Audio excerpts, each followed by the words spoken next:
સનાતન ધર્મની જય હો, જય હો, જય હો। साहेब बंदगी सतनाम, साहब सतनाम। साहेब बंदगी सतनाम। वो कबीर साहब की एक बहुत बढ़िया बानी है।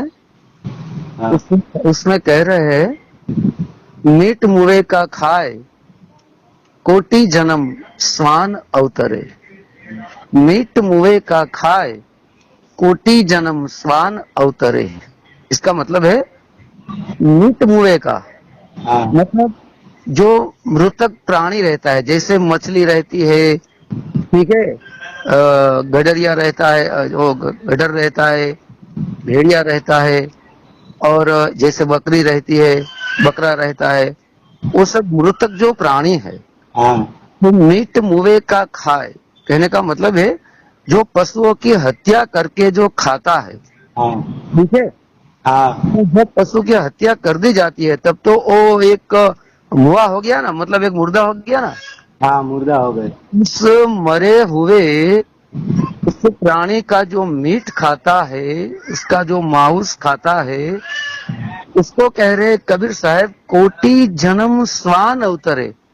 हाँ। मतलब है कोटि मतलब करोड़ों जन्म, स्वान मतलब कुत्ता, हाँ। ये कुत्ता बनकर जन्म लेता है। हाँ। और फिर कुत्ता क्या करता है, कहीं भी कोई प्राणी जब मर जाता है तो कुत्ते लोग वहां पहुंच जाते हैं और फिर उसका वो मीट खाने लगता है। हाँ। समझ रहे हो ना मेरी बात को? हाँ साहब। तो यही बात है, जो मीट मुए का खाता है कोटि जन्म स्वान बनता है, मतलब कुत्ता बनता है। हाँ। ठीक है, फिर वो कुत्ता वो फिर भी कुत्ता बनकर भी मीट मुए का वो खाया करेगा, ठीक है। हाँ। तो जो मीट मुआ का खाता है उसी को असुर बोला जाता है, असुर। हाँ। असुर का मतलब समझ रहे हो ना? हाँ, तो राक्षस। राक्षस, दानव, हाँ बहुत बड़ा। हाँ। और फिर जो दानव रहते हैं, वो राक्षस रहता है, वो असुर रहता है, उसका एक कार्य काम रहता है। वो क्या काम है? ऊंग आहार मैथुन मदिरा। हाँ। ऊंग आहार मैथुन मदिरा मदिरा। हाँ। फिर तो सो जाना और फिर मीट मुआ का खाना, ठीक है, और फिर मैथुन में समझ रहे हो ना? हाँ साहब। और मदिरा दारू पीकर फिर ये मैथुन करना। हाँ। ये चार जो लक्षण है हाँ, वो वास्तव में असुर के है। बराबर साहब। पहले ऐसा वेदों पुराणों में लिखा है कि पहले असुर को सिंह हुआ करते थे। सिंह, ऊपर सिंह रहते हैं ना, जैसे समझ लो भैंसा के ऊपर सिंह रहता है, बकरे के ऊपर सिंह रहते हैं, वैसे असुरों के ऊपर सिंह रहा करते थे। हाँ साहब। अब इस वर्तमान समय में क्या है, बिना सिंह के असुर है। हाँ। बिना सिंह के असुर है। जैसे असुर का काम क्या होता है, जैसे वो कौशकी देवी जब बीणा बजा रही थी तब शुंभ और निशुंभ दो असुर राजा थे।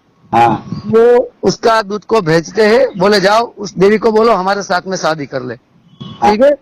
हाँ। तो मतलब हो गया देवी देवता के ऊपर उसने नजर डाली। हाँ। फिर शुंभ निशुंभ क्या करता है, एक के बाद एक राक्षस को भेजता है, जैसे रक्तबीज को है, ठीक है, हाँ। और भी कहीं राक्षस को भेजते हैं। लेकिन वो कौशकी क्या करती है, पार्वती का आह्वान करके पार्वती को बुला लेती है। और पार्वती कभी चंडमुंड का जब नाश किया तो चामुंडा नाम दिया, और फिर रक्त बीज का नाश किया। रक्त मतलब अपना ब्लड हो जाता है, हाँ साहब। और बीज का मतलब होता है वो असुर का एक बीज भी अगर पृथ्वी पे गिर गया तो उसमें से कई सारे असुर प्रकट हो जाते हैं। जैसे हम बीज बोते हैं ना धरती में, और कैसे उसका अंकुर फूटता है, एक पेड़ बन जाता है, ठीक इसी तरह उसका एक बूंद भी अगर गिर जाता है और रक्त बीज का, तो उसमें से कहीं असुर प्रकट हो जाते हैं। ठीक इसी तरह तब क्या होता है, वो बहुत बड़ी देवी रहती है, वो बहुत बड़ी देवी ने अपने मुंह से काली को प्रकट किया और काली को आदेश दिया कि असुरों का संहार करो। हाँ। काली असुरों का संहार करने लगी। तो जैसे जैसे असुरों का वो रक्त बीज का बीज गिर गया नीचे, रक्त मतलब बीज गिर गया तो कहीं असुर प्रकट होने लगे। वैसे ऐसे ही देखते देखते पूरा मैदान असुरों से भर गया, करोड़ों असुर प्रकट हो गए।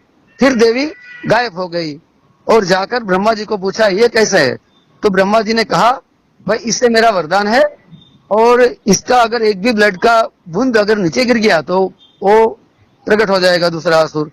तो वैसे बहुत सारे रक्त बीज आकर सामने खड़े हो गए। तब काली ने क्या किया, और नीचे खप्पर को धारण किया हाथ से, और एक हाथ में खड़क उठाया, ठीक है। हाँ खड़क से उस असुर का मस्तक काटकर फिर तुरंत नीचे वो खड़क धर देती थी, बूंद उस खड़क में आ जाता था। फिर उस बूंद को वो असुर का जो ब्लड रहता था, जो खून रहता था, वो काली पी जाती थी। हाँ एक बूंद अगर नीचे गिरे तो फिर दूसरे राक्षस प्रकट हो जाए ना।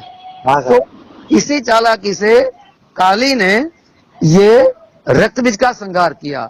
हाँ तो असुरों का एक लक्षण रहता है, वो देवी देवता को, जैसे आजकल भी बहुत देवी देवता को गाली देते हैं ना, हाँ बहुत सारे असुर जो बिना सिंह वाले हैं वो देवी देवता को गाली देते हैं। हाँ जैसे कि तेरे देवता को ऐसा, तेरी देवी को ऐसा, वो जब गाली देते हैं तो वो असुर हो गए ना। हाँ असुर होते। लेकिन आज तक जब से सनातन धर्म बना है तब से लेकर आज तक ना किसी असुरों का देवी देवताओं के सामने विजय हुआ है और ना कभी होगा, नहीं हो। क्योंकि हर एक असुर का देवी संहार कर देती है। तो इसीलिए जो देवी देवता को गाली देता है वास्तव में वही असुर है।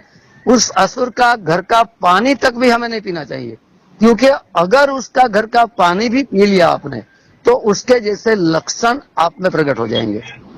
उसका लक्षण कैसे होते हैं देख लेना, आजकल की बेटियों का, बच्चों का क्या लक्षण है देख लेना। उसके इतने नखरे रहते हैं, अरे क्या अभी बात बताइए, क्योंकि इसके पेट के अंदर मीट जाता है। जो मीट इसके पेट में जाता है, जो जठराग्नि प्रकट होती है, उसमें से हजम होता है, वहां से शक्ति का निर्माण होता है, उस शक्ति से मन बनता है, फिर मन से उसको विचार आता है, फिर विचार से चित्त के पास जाता है, बुद्धि कंफर्म कर देती है, अहंकार आचरण में छोड़कर उस कार्य पे वो चल पड़ता है। तो ठीक इसी तरह जैसा अन्न रहेगा वैसा मन रहेगा, हाँ साहब। समझ रहे हो ना, जैसा अन्न वैसा मन। हाँ वैसा ही। देखो वो जो मीट रहता है कैसे बनता है, नर और मादा के अंदर जब कामाग्नि प्रकट होती है तब वो एक बालक का जन्म होता है ना। हाँ जन्म। तो कामाग्नि क्या वास्तव में वही वासना है। तो वासना से बनी हुई जो चीज है उसको अगर हम खाएंगे तो हमारा मन जो है वासनामय बनेगा, बनेगा क्या नहीं। हाँ साहब। फिर और जो, तो कोई लोग बोलते हैं कि भाई अगर वासना से बना हुआ कोई भी चीज को हम खाते हैं, उसको ग्रहण करते हैं तो हमारा मन वासना में हो जाता है। तो फिर दूध भी तो वासना से प्रकट हो गया ना। जैसे समझ लो एक बैल है और एक गाय है, ठीक है। हाँ तो बैल गाय का दोनों का मिलन हुआ, उसमें से एक बछड़ा हो गया, फिर गाय ने दूध देना शुरू किया, ठीक है। तो उस गाय का दूध जो लोग पीते हैं तो फिर ये दूध तो वासना से ही बना ना, लेकिन उसमें अंतर है। क्या है, जैसे कि समझ लो नाग का जहर विज्ञान लोग लेके जाते हैं, उसका प्रोसेस करके उसी नाग का जहर को प्रोसेस करते हैं और किसी को इंजेक्शन मारता है तो बढ़िया से बढ़िया बुखार भी उतर जाता है। ठीक इसी तरह से वो जो दूध है वो प्रोसेस होकर आता है। कैसे आता है कि जब बच्चा माँ के स्तन में अपना मुंह लगाता है पैपान करने के लिए, तब माँ को वात्सल्य छुड़ता है और प्राश्वा छोड़ते हैं और ज्यादा से ज्यादा दूध को छोड़ती है वो गाय, ताकि मेरा बच्चा पी सके। तो ये जो दूध है वो वात्सल्य से प्रकट होता है, भाव से प्रकट होता है, प्रेम से प्रकट होता है। और जो बछड़ा है वो वासना से वास्तव में प्रकट हुआ है। इसीलिए वासना से बनी हुई जिस किसी भी चीज को हम खाएंगे तो हमारा मन वासनामय बनेगा। साहेब बंदगी सतनाम। साहेब बनेगी सतनाम। આવનાર વિડીયો જોવા માટે ખુશ વિડીયો ભાવનગર ચેનલને આ રીતે સબસ્ક્રાઈબ કરો અને બેલ આઇકન કરો, જેથી કરીને આગામી વિડીયો આવનાર એનું તમને નોટિફિકેશન મળશે।